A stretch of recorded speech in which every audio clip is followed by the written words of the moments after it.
aí, fantasmas, você já parou pra pensar qual o veneno mais poderoso do mundo Pokémon? Que existem dezenas de monstrinhos peçonhentos, isso todo mundo sabe. Agora, qual deles é o mais poderoso? Nesse vídeo aqui eu vou contar pra vocês, mas só deixando claro que para pesquisa desse vídeo eu levei em conta apenas os Pokémon do tipo venenoso. É bem possível que Pokémon de outros tipos também tenham venenos, mas esses ficarão, quem sabe, para um próximo vídeo. E para que esse conteúdo ficasse mais fácil de ser entendido, eu dividi todos os Pokémon venenosos em 5 grupos. O primeiro é dos Pokémon que não temos informações sobre os seus venenos, se é que eles possuem. O segundo grupo é dos Pokémon que sabemos que tem veneno, mas não sabemos informações sobre o seu poder. O terceiro grupo é sobre os venenos provavelmente não letais. O quarto grupo dos venenos provavelmente letais. E o quinto grupo com os Pokémon que possuem venenos confirmadamente letais. E agora que eu dei essa breve explicação, acho que podemos começar o vídeo. Mas antes, aquele rápido merchan, não esquece do like, de se inscrever no canal e de ativar o sininho de notificações para não perder nenhum conteúdo curioso do mundo Pokémon. Lembrando que somos parceiros da Epic Game, a maior loja de card games do Brasil. Então, se você quer qualquer produto de cartinhas Pokémon, sejam cartas avulsas ou produtos lacrados, compra na Epic, o link tá na descrição e use o cupom LIGENGAR para um descontinho. Na descrição também tem a minha lojinha de afiliado da Amazon, eu acrescentei um link para você comprar a mídia física do novo Zelda, caso você seja um dos fãs de Zelda. É na Amazon, super confiável e comprando através desse link vai me ajudar bastante. No mais é isso, chega de enrolação e bora pro vídeo. Bora então começar pelo primeiro grupo, dos Pokémon que não temos informações sobre o seu veneno. A primeira linha evolutiva é do Zubat, tanto ele quanto as suas evoluções, Golbat e Crobat, não possuem dados na Pokédex se eles têm veneno ou não. O que sabemos deles é que eles usam ondas ultrassônicas para se locomover e adoram beber sangue de outros Pokémon e seres humanos. Ainda nesse grupo temos Aeromoth. A verdade é que, por enquanto, temos muito pouca informação sobre os paradoxos Pokémon, e Aeromoth não é diferente. Apesar de se tratar de um Pokémon venenoso, não se sabe a letalidade do seu veneno, se é que ela possui veneno. E o terceiro Pokémon desse grupo, surpreendentemente, é o Eternatus. A Pokédex não fala exatamente sobre o veneno desse Pokémon. O que sabemos é que o Eternatus é meio que a fonte da energia que gera os fenômenos Dynamax, Gigantamax e Galar. Isso porque ele meio que vaza na forma de partículas de Galar. Isso aconteceu há milhares de anos quando foi derrotado por Zacian e Zamazenta. Se essas partículas de Galar de alguma forma têm semelhança com veneno, isso não se sabe. O que sabemos é que elas têm sim um efeito colateral em vários Pokémon e também são as responsáveis pela criação de alguns itens. Mas, de novo, como não fica claro se todo esse fenômeno da 8ª geração tem a ver com veneno ou não, eu decidi colocar o Eternatus nesse grupo. O segundo grupo desse vídeo é o dos Pokémon sem informações do poder do seu veneno. Nós sabemos que eles têm veneno, mas não sabemos o quão forte ele é. Por exemplo, Arbok. A gente sabe que Arbok usa o seu padrão na barriga para assustar uma presa e depois a amarra e a envenena. Só que a sua Pokédex foca muito mais na capacidade e no poder desse Pokémon se enrolar em uma presa do que necessariamente na letalidade do seu veneno. Por isso, essa informação ainda é desconhecida. Tentacool e Tentacruel. Sim, eles são venenosos. Sabemos, por exemplo, que 99% do corpo do Tentacool é feito de água e 1% é o órgão que produz o seu veneno. Inclusive, quando ele é fisgado sem querer por pescadores, ele utiliza desse veneno para se desvencilhar. Já o Tentacruel, de forma semelhante a Arbok, se envolve com seus 80 tentáculos ao redor da presa e as enfraquece com o veneno. Agora, o quão letal ele é, isso não sabemos. O próximo é o Galarian Slowbro. Uma mordida de Shellder desencadeou uma reação química com as especiarias dentro do corpo do Slowbro, fazendo com que ele se tornasse um Pokémon do tipo venenoso. A concha do Shellder está na altura do seu braço, e se ele apertar a língua do Shellder com a sua mão, essa concha irá lançar um líquido tóxico da ponta da concha. Essa concha irá lançar um líquido tóxico do orifício de uma das suas pontas.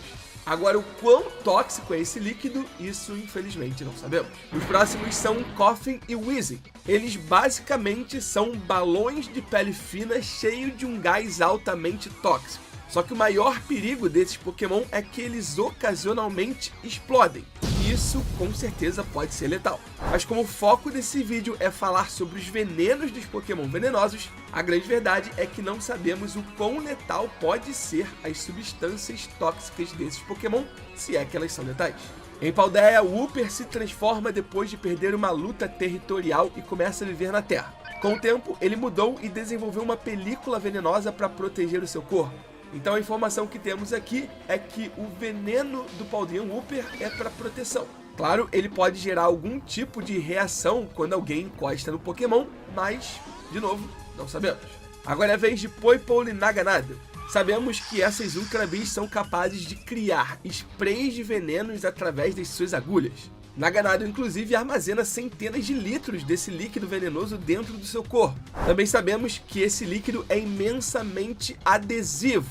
Agora, se ele é letal, isso a gente não consegue saber pela Pokédex. Seguindo com o Revavroom, que ameaça violentamente os outros com o som do seu escapamento e, além disso, consegue esticar a língua para fora da boca e borrifar fluidos tóxicos. É isso. Não dá pra saber o quão poderosos eles são. Glimmet absorve nutrientes das paredes das cavernas e suas pétalas são feitas de veneno cristalizado. Esses cristais minerais tóxicos do Pokémon parecem pétalas de flor, e aí ele espalha pó venenoso como pólen para se proteger. Já Glimmora é feito de energia venenosa cristalizada, se assemelha a TeraJuice, mas não sabemos o quão letal podem ser os seus venenos. Isso, claro, se é que eles são letais. Vamos agora para o terceiro grupo desse vídeo, os Pokémon venenosos que possuem venenos não letais. Começando pelo Gigantamax Venusaur. Enormes quantidades de pólen explodiram com a força de uma erupção vulcânica. Respirar muito desse pólen pode causar desmaios. Quanto maiores as pétalas do Vileplume, mais pólen tóxico ele contém. Aí ele bate as suas largas pétalas de flores para espalhar esse pólen venenoso. Só que esse pólen é alergênico e desencadeia algumas alergias atrozes. E ainda que sim, uma alergia pode ser letal, eu considerei por essa descrição que não seria o caso. Depende muito mais da pessoa e do seu organismo do que necessariamente do veneno do Vileplume.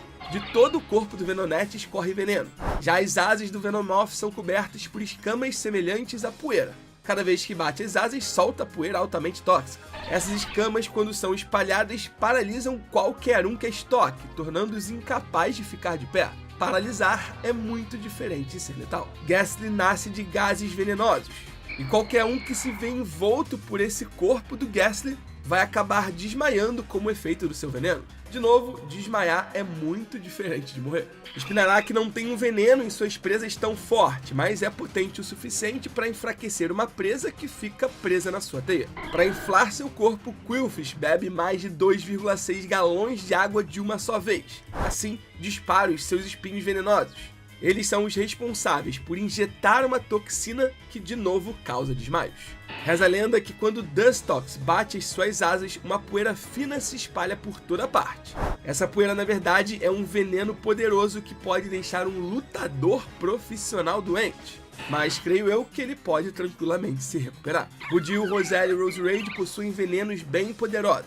No caso da última, é dito que os chicotes venenosos em seus braços são usados para envenenar, amarrar e depois acabar com a presa. Por esse texto, a causa da morte é na verdade o chicote e não necessariamente o veneno. Gulpin e Swalot pode comer presas inteiras muito grandes. O segundo transpira fluidos tóxicos de seus folículos que vão enfraquecer os inimigos, permitindo que eles engulam. A cauda desse Viper tem uma forma de espada que serve para dois propósitos: cortar os adversários e encharcá-los de veneno. Mas pelo tanto de Zangoose que tem cicatriz desse Viper, eu acredito que esse veneno não seja exatamente letal. Os venenos de Stunk e Skuntank são mais mal cheirosos do que letais. Esse líquido fedorento serve como uma forma de escapar de inimigos, ou até mesmo para distrair adversários. Fungos e Amoonguss atraem pessoas e Pokémon com os padrões de Pokébola, só que aí liberam esporos venenosos que são capazes de repeli-los. Além disso, é dito que os esporos do Amoonguss farão crescer cogumelo aonde tocar, mas para por aí o perigo desses Pokémon. O espinho venenoso que Marine tem na cabeça é usado para atacar uma presa. Ele é capaz de enfraquecê-la, mas aí depois Marine precisa dar um golpe final com os seus 10 tentáculos.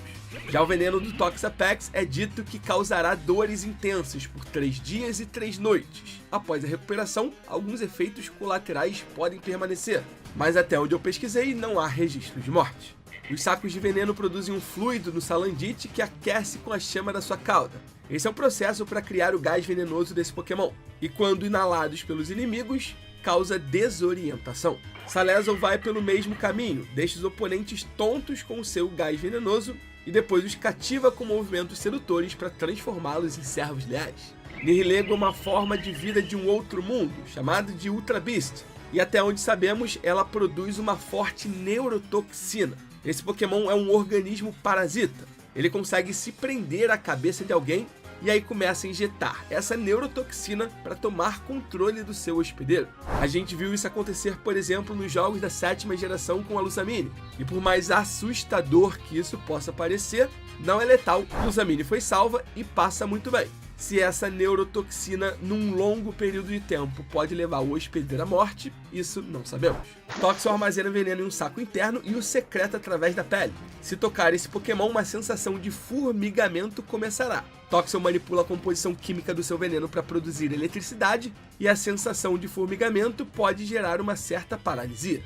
O veneno dessa linha evolutiva chega ao ápice no Toxtricity Gigantamax, quando invade o próprio cérebro do Pokémon, o levando a ficar fora de controle.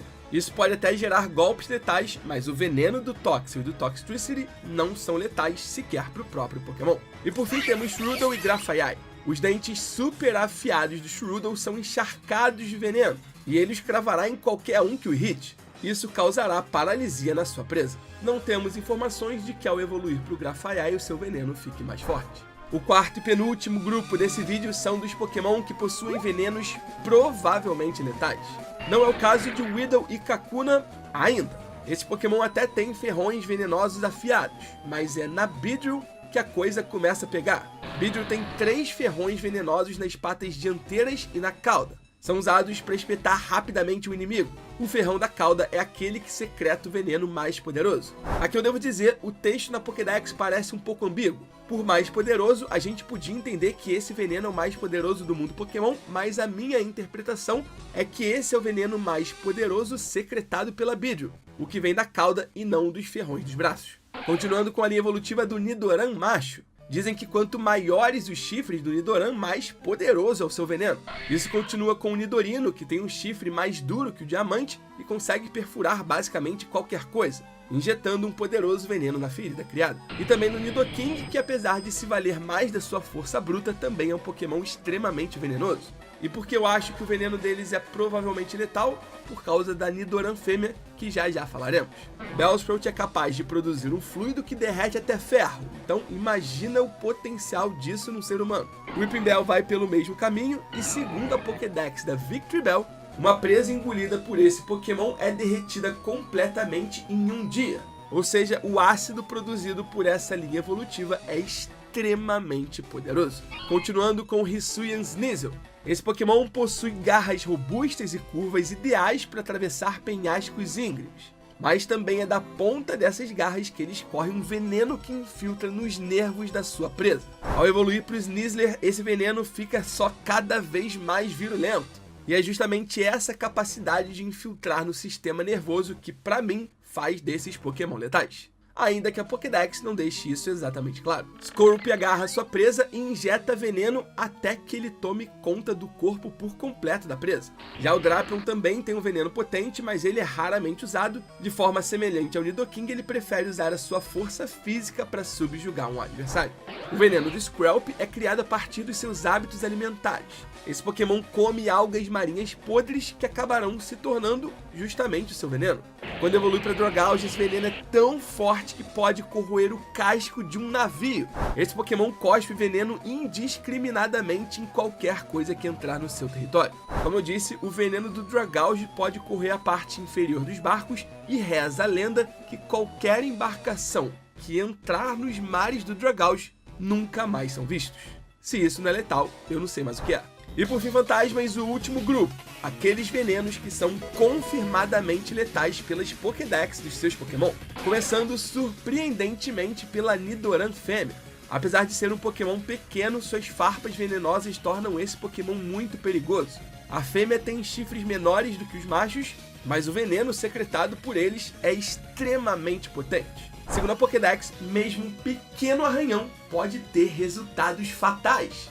Acredita-se que eles tenham se desenvolvido como proteção para esse Pokémon pequeno. E o mais curioso é que quando evolui para Nidorina, o chifre em sua cabeça é atrofiado. O motivo muito provavelmente é que quando Nidorina e Nidoqueen estejam cuidando e alimentando suas crias, os filhotes não toquem sem querer nesse chifre e acabem envenenados. Ou seja, o veneno da Nidoran fêmea é tão poderoso que o órgão que o secreta precisa ser atrofiado para que não acabem matando outros da sua própria família. Isso para mim é medalha de ouro. Continuando com os Grimers e Mugs. Por onde Grimer passa, tantos germes são deixados para trás que nenhuma planta crescerá novamente. Talvez o veneno desse Pokémon não seja letal para seres humanos, mas certamente é letal para outros tipos de vida. O que não pode se dizer o mesmo sobre o Alolan Grimer. A sua Pokédex diz claramente que os cristais no corpo do Grimer são pedaços de toxinas e se um deles cair, venenos letais vazarão. As suas evoluções, Muk e Alolan Muk, vão basicamente pelo mesmo caminho. O Muk é letal para plantas e árvores, e o Alolan Muk pode ser letal até mesmo para seres humanos. As bochechas do Krogan contêm bolsas de veneno, mas é com os dedos que ele secreta o veneno e tenta espetar os seus adversários. Ao evoluir para Toxicroak, suas garras secretam uma toxina tão vil que até mesmo um arranhão pode ser fatal. Esse veneno produzido pelo seu saco de veneno é bombeada para as garras dos dedos através de tubos que descem pelos braços. A mordida do Venipede injeta um veneno potente o suficiente para paralisar grandes pássaros, mas é o Scolipede que é verdadeiramente letal. Esse é um Pokémon muito agressivo. Ele agarra sua presa e fica lá até que pare de se mover. Em seguida, termina com o seu veneno mortal. E por fim, a linha evolutiva do Trubbish. O primeiro é capaz de expelir um gás venenoso. Esse gás vaza quando o Trubbish respira, ou seja, é meio que inevitável. Segundo a Pokédex, se um jovem Pokémon ou uma criança respirar o gás tóxico do Trubbish, isso pode gerar uma situação de risco de vida. Já o Garbodor é um Pokémon que come lixo, e esse lixo se transforma em veneno dentro do corpo do Pokémon. Esse é justamente o principal componente do veneno do Garbodor. O líquido tóxico que ele lança do seu braço direito é tão virulento que pode matar uma criatura enfraquecida instantaneamente. Mas o ápice do poder do veneno dessa linha evolutiva, com certeza, é no Gigantamax Garbodor. Ele espirra gás tóxico de sua boca e dedos. Quando esse gás se aproxima de uma vítima, as toxinas se infiltrarão até mesmo nos ossos. E aí é o fim da linha. E é isso, fantasmas. Esses são os venenos mais poderosos do mundo Pokémon. Eu pensei em criar um pódio de terceiro, segundo e primeiro colocado, mas na verdade eu acho que eu gostaria de ver a sua opinião. Com as informações que eu dei pra vocês, qual é o número 1? Qual o veneno que você mais teme no mundo Pokémon? Aquele monstrinho que se você se deparasse, você certamente sairia correndo. Eu tô em dúvida entre alguns, mas não vou falar pra não influenciar a sua resposta. Deixa aí nos comentários, beleza? Não esquece do like no vídeo e de se inscrever no canal para não perder mais conteúdos como esse. Espero que tenham gostado. Muito obrigado por tudo, fantasmas! Pela força de sempre e até a próxima!